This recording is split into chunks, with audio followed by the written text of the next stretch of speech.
The humid Houston morning felt less like a sunrise and more like the city was simply refusing to die. Zia drove, but the stolen SUV was gone, dumped in a drainage ditch near Hobby Airport, a nod to the first tape's macabre namesake. Now they were in Malik's beat-up sedan, weaving back toward Sunnyside. The adrenaline had curdled into a thick, sickly dread. "Tell me about her again," Malik demanded, his voice ragged from exhaustion and tension.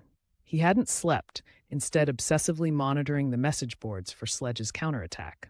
Zia stared straight ahead, the sun slicing across her face. "Kiara."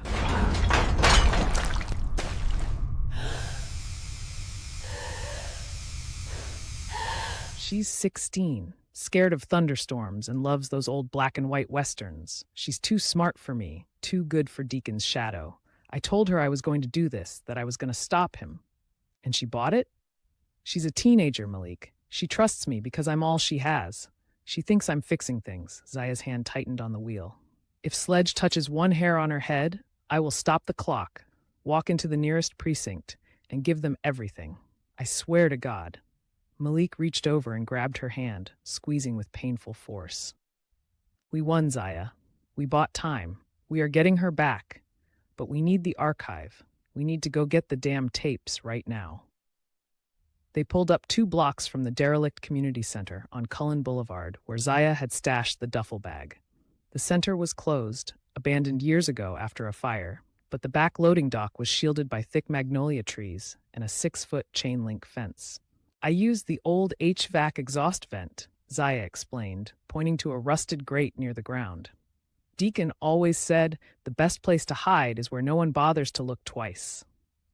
The air was heavy, the silence punctuated only by a distant siren. Malik secured the perimeter while Zia went to the fence, her stomach clenching with premonition. She pulled the chain link back just enough to slip through the gap and moved quickly to the vent. She knelt, her knees crunching on broken glass, and reached for the latch. It was heavy, and the screws were ancient and rusty. She pulled, and the grate came away far too easily. Too easy. The screws, which she had meticulously coated with rust and jammed with grit, had been cleaned, removed, and replaced with a surgical precision that screamed professional. "Malik," she whispered, a cold terror spreading through her chest. "Someone's been here." She peered into the dark, dusty vent. Her duffel bag was gone. The 3 hours of unedited, damning footage, the ultimate leverage, the insurance policy for her sister, vanished. "It's gone," she rasped, stumbling back. Malik was beside her in an instant, his gun already drawn. He scanned the trees, the parking lot, the center's empty windows. Sledge. He doubled back. He must have sent Ghost's replacement before the MacGregor meeting. "No." Zia shook her head violently. "Sledge would have ransacked this place. He would have left a sign, a threat, a mess. This is clean, too clean." Malik knelt by the vent, running his fingers over the freshly cleaned screw heads. Then he spotted something Zia hadn't seen in her panic. Wedged into a gap in the rotting concrete where the duffel bag had sat was a single, folded piece of paper. Zia snatched it up. It was heavy, high-quality, professional stationery, the kind you'd find in a downtown executive's office, not a Sunnyside ghost building. She unfolded it, her eyes racing over the clean, precise script. It wasn't a threat from Sledge. It was worse. The note was simple, devoid of names or emotion, but instantly recognizable in its chilling familiarity. "I took the tapes. You didn't leave enough of Deacon for me to finish the job. I want the sister. She is the collateral.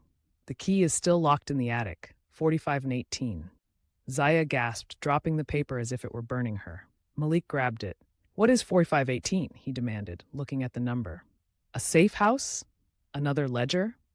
Zia was breathing in shallow, frantic gasps, tears finally breaking free and mixing with the grime on her cheeks. It's the address of the house. Deacon's house in Riverside Terrace." The note wasn't from Sledge. It was from one of Deacon's other victims, someone Malik and Zia never considered, someone who watched Zia strike the fatal blow and decided the job was unfinished. This new player took the archive, knows Deacon's private cryptic system, the key, and is demanding Zaya's sister, Kiara, in exchange for the tapes. "Kiara wasn't kidnapped by Sledge," Zia whispered, stumbling backward until she hit the fence. "She was taken by someone who was waiting for me to pull the trigger. They knew I would come back to Sunnyside." "Who is this? Who else knew Deacon's movements? Malik hissed, clutching the note. Zia looked at him, her eyes wide with a terrifying realization. Only one person knew that house, knew Deacon's real hiding spots, and would think I didn't finish the job.